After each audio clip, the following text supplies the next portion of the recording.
بسم اللہ الرحمن الرحیم۔ السلام علیکم ناظرین، آج کی ہماری گفتگو، آج کا ہمارا موضوع حضرت داؤد علیہ السلام اور حضرت سلیمان علیہ السلام کی زندگی کے بارے میں ہے۔ ناظرین، اس سے پہلے ہماری آپ سے گزارش ہے کہ ہمارے چینل کو سبسکرائب کریں، لائک کریں اور بیل آئیکن کو دبائیں تاکہ ہماری آنے والی ہر اسلامک انفارمیٹنگ ویڈیو آپ تک پہنچ سکے۔ ناظرین، حضرت سلیمان علیہ السلام مشہور و معروف پیغمبر گزرے ہیں جو بنی اسرائیل پر مابعوث کیے گئے۔ آپ علیہ السلام حضرت داؤد علیہ السلام کے بیٹے تھے جو خود بھی ایک برگزیدہ پیغمبر تھے اور ایک سلطنت کے بادشاہ بھی تھے۔ آپ کے وصال کے بعد بادشاہت حضرت سلیمان علیہ السلام کو ملی۔ حافظ ابن کثیر کے مطابق آپ کا شجرہ نسب کچھ اس طرح ہے: سلیمان بن داؤد بن عیشا بن اوب بن عابر بن سلمون۔ اس طرح 11ویں پشت پر یہ سلسلہ یہودا سے جا ملتا ہے جو حضرت یعقوب علیہ السلام کے بیٹے تھے۔ حضرت یعقوب علیہ السلام حضرت ابراہیم علیہ السلام کے پوتے تھے۔ ماں کی گود سے ہی آپ کو اچھی تربیت ملی تھی۔ ابن ماجہ کی ایک حدیث کے مطابق ایک بار حضور اکرم صلی اللہ علیہ وآلہ وسلم نے فرمایا، سلیمان بن داؤد کی والدہ نے ایک مرتبہ سلیمان علیہ السلام کو یہ نصیحت کی کہ بیٹا، رات بھر نہ سوتے رہا کرو۔ رات کے اکثر حصے کو نیند میں گزارنا انسان کو قیامت کے دن اعمال خیر سے محتاج بنا دیتا ہے۔ آپ علیہ السلام حضرت ابراہیم علیہ السلام کی نسل سے تھے جن کا ذکر قرآن کریم میں بھی آیا ہے، اور ہم نے اسے یعنی کہ ابراہیم علیہ السلام کو بخشے اسحاق اور یعقوب۔ ہم نے ہر ایک کو ہدایت دی اور نوح کو ہدایت دی۔ ایک اور جگہ ارشاد ربانی ہے: داؤد علیہ السلام کو سلیمان عطا فرمایا جو بڑا اچھا بندہ تھا اور بے حد رجوع کرنے والا تھا۔ قرآن حکیم میں آپ کا ذکر 7 سورتوں میں 16 مقامات پر آیا ہے۔ حضرت سلیمان علیہ السلام کا بچپن شہزادوں کی مانند گزرا۔ حق تعالیٰ نے فہم و ذکات بچپن ہی میں ہی ودیت فرما دی تھی۔ سن شعور تک پہنچنے سے پہلے بڑے بڑے مقدمات کے فیصلے کر لیا کرتے تھے۔ اللہ تعالیٰ نے چونکہ آپ کو نبوت کے لیے پہلے ہی چن لیا تھا، اس لیے تمام اسرار و رموز سے بھی واقف کرا دیا تھا۔ پھر پیغمبر باپ کی صحبت میں رہ کر آپ کا علم اور بھی نکھر گیا۔ مورخین لکھتے ہیں کہ جب سلیمان علیہ السلام سن رشد کو پہنچتے تو حضرت داؤد علیہ السلام کو لوہے کی صنعت کا علم دیا گیا۔ پرندے پہاڑ آپ کے ساتھ پروردگار عالم کی حمد و ثنا کرتے تھے۔ آپ کو دیگر علوم کے ساتھ ساتھ پرندوں کی بولی سمجھنے کا بھی علم دیا گیا۔ ارشاد باری تعالیٰ ہے: اور داؤد کے وارث سلیمان ہوئے اور کہنے لگے، لوگوں، ہمیں پرندوں کی بولی سکھائی گئی ہے اور ہم سب کچھ میں دیے گئے ہیں۔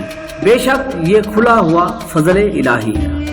علماء تفسیر فرماتے ہیں کہ حضرت سلیمان علیہ السلام کو بولیاں تو تمام چرند پرند اور حشرات الارض کی سکھائی گئی تھی، مگر قرآن پاک نے خاص طور پر پرندوں کا ذکر کیا، جس سے منشا یہ ہے کہ پرندے سایہ کرنے کے لیے ہر وقت آپ کے ساتھ رہا کرتے تھے تاکہ آپ دھوپ سے محفوظ رہیں۔ قرآن حکیم نے قرہ ارض پر پھیلے ہوئے تمام چرند پرند اور حشرات الارض میں خصوصی طور پر سب سے چھوٹی مخلوق چیونٹی کا ذکر کیا اور اس کے ساتھ ایک پرندے ہدہد کا ذکر کیا ہے۔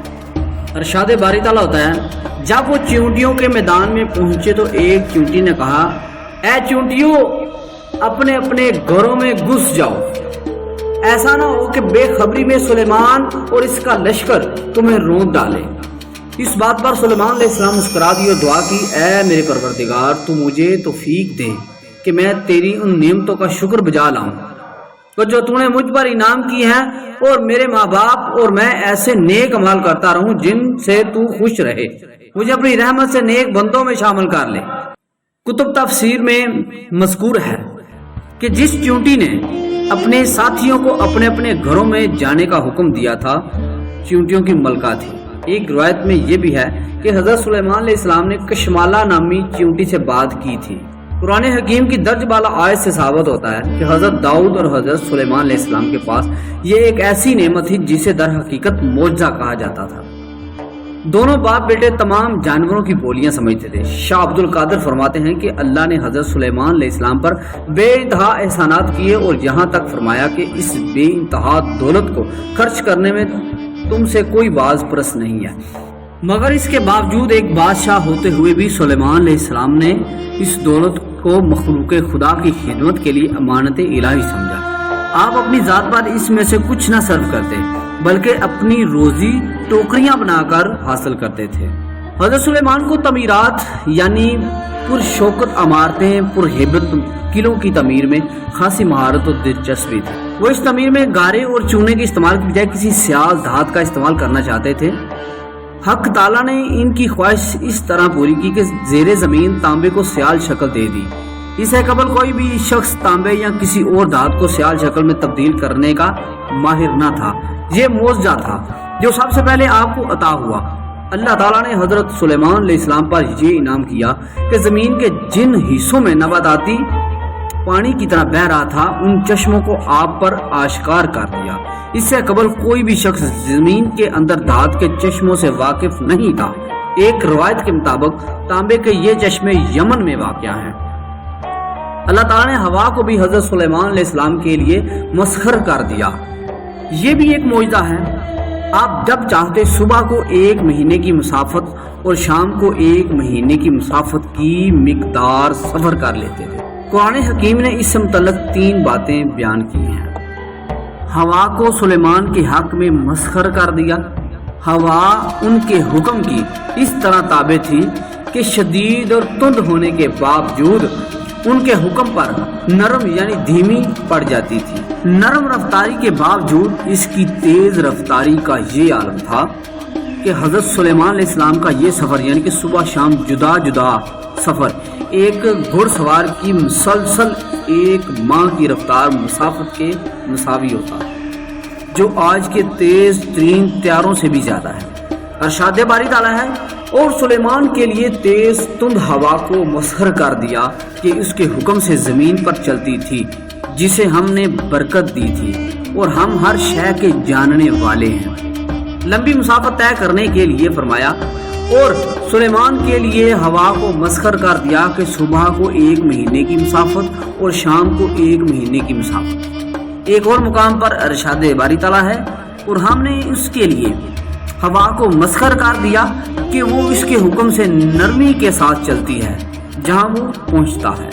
حضرت سلیمان علیہ السلام نے بنی اسرائیل کے دشمنوں کو زیر کر کے بہت بڑی حکومت قائم کی تھی۔ آپ علم و حکمت اور فہم و فراست میں نہایت بلند مرتبے پر فائز تھے۔ تمام وحشی جانور، چرندے، پرندے، زمین پر رینگنے والے کیڑے مکوڑے، جن انس آپ کے تابع فرما تھے۔ آپ کی تمام عبادات اور معاملات مملکت شریعت توریت کے مطابق ہوا کرتے تھے۔ مقدمات کے فیصلے کرنے میں اپنا ثانی نہیں رکھتے تھے۔ حضرت داؤد علیہ السلام نے ایک مرتبہ آپ سے فیصلے میں مشاورت فرمائی، جن کا ذکر قرآن حکیم میں موجود ہے۔ اے پیغمبر، داؤد اور سلیمان کا واقعہ بھی لوگوں کو بتاؤ۔ جبکہ وہ دونوں ایک کھیتی کے بارے میں کچھ لوگوں کی بکریاں جا پڑی تھیں، فیصلہ کرنے لگے اور ہم ان کے فیصلے کو دیکھ رہے تھے اور ہم نے صحیح فیصلہ سلیمان کو سمجھا دیا۔ حضرت سلیمان علیہ السلام نے اسرائیل ملک پر 40 سال تک حکومت کی اور اس کو عظیم الشان مملکت میں تبدیل کیا۔ 53 یا 62 سال کی عمر مبارکہ میں آپ کا انتقال ہوا اور حضرت داؤد علیہ السلام کے شہر سہون میں دفن کیا گیا۔ یہی علاقہ آپ کی نبوت اور سلطنت کا تھا۔ آپ کا زمانہ 965 تا 926 قبل مسیح بتایا جاتا ہے۔